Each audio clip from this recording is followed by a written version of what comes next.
What's going on, family? This week we are talking about all things pushback, all things rebellion, all things not listening the first time you say something. Now, this episode, this video is inspired by some realizations and revelations that I'm going through right now as a dad with my 13-year-old son. And, this has been a challenging time for me, but it's also been fun because it's a form of self-awareness for me. And, recently, before we jump into all of that, thank you for watching this video. If you're new here, my name is Odini, and every week I do videos showing dads how to be more mindful while parenting and also how to connect and tap in with their emotions to build deeper bonds with their children. That's what it's all about, leading with presence. I love talking all things mindful fatherhood because it helps to break generational cycles, because I'm sure if you are like me, you didn't have this type of experience coming up with your dad. So that's what I'm all about. All right, let's get right into today's topic. The other day, I'm playing basketball with my son, and it started to rain really hard. And, I give the, hey, it's time to go look. And I realized that he didn't listen to me. And so I give it again. I go, hey, it's starting to downpour. You got on slides and socks. Let's go. It's downpouring. We're not staying on this basketball court. Let's go. He chose not to listen to me. So in that moment, my reaction was to remove myself from the dynamic. So I removed myself and I went in the car and I looked at him on the basketball court shooting and doing his thing for like 10 minutes in the rain. So he comes back into the car and we immediately have this conversation. And in the conversation, I go, yo, I'm realizing that you are actively choosing not to listen to me in certain situations. I'm realizing that when I say things, it's not being done right away. And I just want to know, what is this about? You've already have your mind made up that you're going to not listen to me. You're going to give me pushback. And I also told him, listen, this is new for me. And I think this is the main point of this video, actually, is for you as a father, if you're going through this pushback stage with adolescence, is for you to realize, especially if it is new to you, if you got like 4 kids and this is like your third time being a teenage dad, then this part might not resonate as much. But for those of you it's a new experience, you got to give yourself some grace. So I told him, I said, I've never parented a 13-year-old before. I'm doing it now, but this is a new experience for me. I'm aware that that might come with you finding your own voice, you pushing back, you being a little more rebellious. And I go, so from the jump, I'm going to ask you for some grace because I may not respond to this phase how I want to, or how you have seen me respond so I just said, just give me some grace. And also, I didn't say this to him, but now as I think about it, this is also a new experience for him. Puberty is happening, his voice is changing, he has more autonomy now. He's more independent with a lot of different areas in his life. So this is also new to him. And I wanted to let him know that, but I didn't at the time, but I'm going to. But it's something for us to also think about when our children get into a phase of pushback, is it's probably a new experience for them as well. So we got to kind of give them some grace as well as give ourselves some grace. And, I said, it also seems like you're not respecting me. And, obviously he says, why would you think that? I respect you. And, so we have a conversation about it.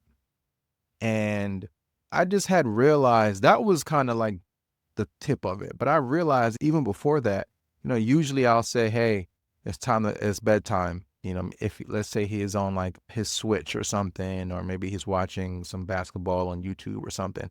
I'll say, all right, turn that off. It's time for bed. In the past, these turn that offs, it's time for bed, would immediately result in the devices being shut down, him going to brush his teeth, and us doing our good night routine. What I've started to realize as adolescence is here is that doesn't happen immediately every time like it once did. Like sometimes I'll say it and I realize that he's still actively doing what I told him to stop doing. And I'm like, So like these things are happening in real life for me, right? Things are happening. I'm saying things 2 to 3 times now. I used to be the dad that was my ego was bragging about how I don't have to repeat myself. And now that's gone, right? There are moments where I'm realizing I'm repeating myself. That prompted me to realize I'm sure a lot of fathers are going through this, and especially as dads, society will want you to really be on your A game when it comes to this because, hey, there's no way you're not going to do what I tell you to do right away. If we put the relationship over the rules while still expecting respect and expecting accountability, right? We're not trying to get walked over. But if we put the relationship over the rules and put connection over the rules, I think that'll benefit the relationship with our children a lot more. And it'll also cause us as the parents a lot less suffering. So some insights that I want to talk about when it comes to this is not looking at the adolescence phase as rebellion and look at it as more of a becoming. It's a natural separation. And this was tough for me to put into practice in my own life, but I am starting to realize that like him being 13 and having a whole bunch of new emotions come at him at once, it's not rebellious. It's kind of an invitation for him to learn his boundaries, for him to learn his true voice and his true identity. And it's also an invitation for me to let this natural experience happen. And I think that's what I was not doing initially. And I think a lot of us probably are in the same boat because we're just so used to viewing it as we're being rejected. I think it's really an invitation for me to let go of the control in all of these areas that I think I should have, right? And when I say an invitation to let go, I'm not saying let your kid walk all over you. That's how most people will receive this information. And I just want you to know I'm a Jamaican man at the end of the day. So as much as I do this work and I'm intentional about being mindful and present with my kids, there's but so much we can all take. So this is not an invitation for you to be walked over by your child, but this is an invitation for you to try to loosen the reins a little bit and just see where it takes you.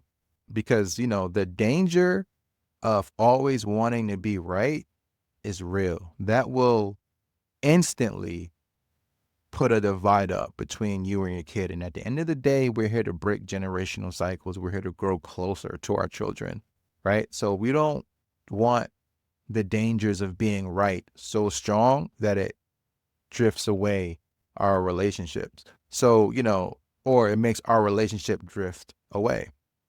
So for me, I realize that the ego wants compliance, that it is what it is. The ego wants the kid to comply every single time. But if we look deeper into it, our hearts really want connection, so the ego wants compliance, but the heart wants connection. And I say all that to say, sometimes we're not right. And it's okay to realize that, when they get to this age, 13 and on, 14 and on, they're going to present things in a different perspective and they're going to challenge what we say. And guess what? Sometimes their perspective makes a lot more sense. And part of the surrendering and letting go is being okay with acknowledging that and not just acknowledging it after you did the whole dad thing and I'm right, you're wrong. And maybe you think about it and you're like, dang, that was right. The real growth is really starting to show if you're doing that in real time. So, sometimes if you get a little pushback, something gets said that is challenging what you're saying in real time, just try to stop and think and be like, tell me more about that. Like, why do you feel that way? And then you could probably hear a follow up, and then you'll be like, dang, that does make sense. Right. So it's very dangerous to always want to be right. And that's in any area of our lives as men, not just with our kids. That's obvious. Right. So I say the next thing we should want to do is try to listen without needing to defend your authority. This is also tough. This is tough for any parent, but I think for a dad, for a man, it's just like the toughest thing we can do. And, when I listen to my son give me pushback, when I listen to him say things should be differently than how I say them, I oftentimes I'm listening to just hear what he has to say. But sometimes I'm defending myself and I'm defending my authority. And we do that once again with a lot of things, even outside of parent, two adults, partners. This happens all the time in relationships. It happens all the times in friendships, right? You have two adults just trying to defend themselves. That's all they're doing. Someone is saying this, the other person is saying that. But really what's happening is nobody wants to hurt each other's feelings, but nobody wants to feel like their feelings are being hurt. So everybody is just defending.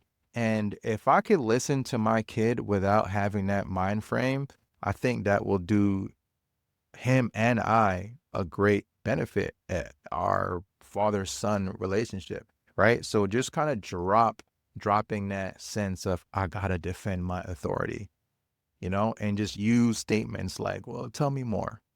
Little bit like something like that sounds really small and, but it's a big moment in these conversations because saying, tell me more and hearing more and listening without defending is the difference, could be the difference from a whole blowout, a whole 35, 45 minutes of silence and ignoring each other in the car. These are things that I've been through. Something else that I think is important in all of this is to realize that if my kid is saying that he does not believe this should go this way, I need to get off my pedestal. Something else that I always say, and I know that a lot of people don't like this in parenting, but I need to get off my pedestal and realize I don't control you.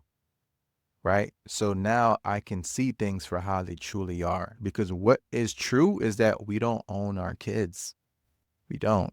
But I want to guide them. I want to protect them. I want to love them unconditionally. Right. But if for me to do that in these challenging situations, I have to stop putting myself above him. We have to stop putting ourselves above them. Right. Some ways to mindfully shift your perspective on all of this is to be curious and not controlling. Once again, why do you feel this way? Tell me more, right? Be curious. Instead of jumping to correct, hey, what's going on with you right now? Another thing you can do is recognize your triggers. I'm working on this as we speak. And this is, I think, probably the big gem. Every talk, I think there's a gem. And I think this is the gem, is realizing your triggers. So when he pushes back or he talks to me in a certain tone, realistically, a lot of my reaction is based off of the fact that growing up, I could never question anything my dad said. I could never speak in a tone that shows how my emotions are feeling in the current moment. I could never do that. And my reaction is more about that than what he's saying. So he could be expressing his emotions and he could be using a tone that is an emotional expression. And I could be just sitting here thinking, man, I never could talk to my dad like that. I never could like stand up for myself, when I'm me and my dad. And that is why we blow up. That's why we react. So sometimes if you just realize it actually has nothing to do with them and it's more about me needing to recognize my triggers, a lot of these back and forth, these rifts, this friction could be handled a lot better and the suffering will be a lot less, right? Another thing is reaffirm your love for them during these moments. Not the best at this, but I'm happy. I'm proud of myself because sometimes I do this. Sometimes Caleb and I will be in a pretty, I would say, tough, challenging conversation, to put it that way. And at the end of it, before, like let's say I'm dropping him off or like we're going separate ways, I'll tell him, I'll say, yo, we do our handshake and I'll say, I love you. And he say, I love you too, Dad. I do that, but sometimes I don't. Sometimes we get into riffs, tiffs, whatever you call it, and we just leave and we say bye and that's it. And if I'm not going to reaffirm my love during the tough times, that goes to show you that part of this dynamic is conditional. A lot of parents don't like to hear that. But if you can't, if we can't always say, I love you, even when the they're getting on our last nerve we have left, that goes to show you that that's conditional, right? And we all want to love our kids unconditionally, for sure, especially as men, because they kind of already have this thing ingrained that we don't nurture and love them as much as our counterparts. But the reality is we love them just as much. Now, if we aren't able to express that love to them, that just feeds into the narrative. So I think being able to reaffirm your love, not just when it meets the conditions that suits you, that suits us, that's the best thing that we can do in these situations. That's not a word. Situations, right? So I'm going to end this talk with those nuggets. If you enjoyed this talk, click the link in the description. I have an entire podcast episode that just dropped on this topic where I go into a little more of a deeper dive. I would also urge you to subscribe to the In a Journey Dad newsletter. Every week, we speak about these sorts of topics. And also, the podcast has a guided meditation at the end of that. So if you click the link and listen to the podcast, you can have a meditation experience on this topic. All right. I will catch y'all next week. And as always, I am sending y'all nothing but light. Take care.